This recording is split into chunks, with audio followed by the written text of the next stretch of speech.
Honorable Child, resume your seat. Honorable Cesar, resume your seat. Honorable John Mbongi, resume your seat. Honorable members, resume your seats. Honorable Madam, I now declare the results as follows.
Having 11 members having abstained and 23 voted yes, I now take the opportunity to declare the office of the Speaker of Honorable Enock Okero to cease holding office.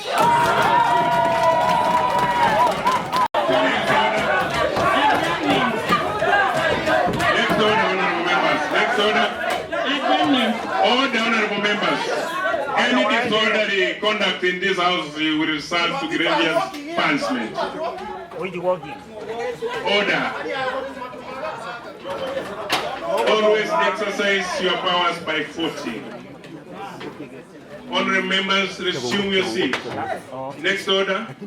And I therefore committed to Committee on Finance. Honorable members, resulting the business of today. There is no business in the afternoon until the office of the Speaker is filled. Thank you.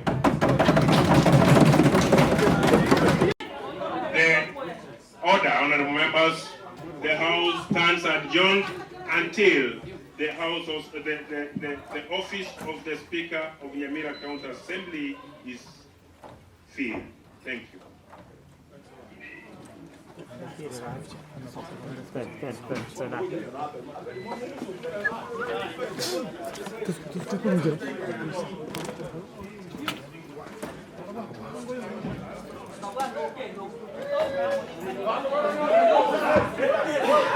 Okero.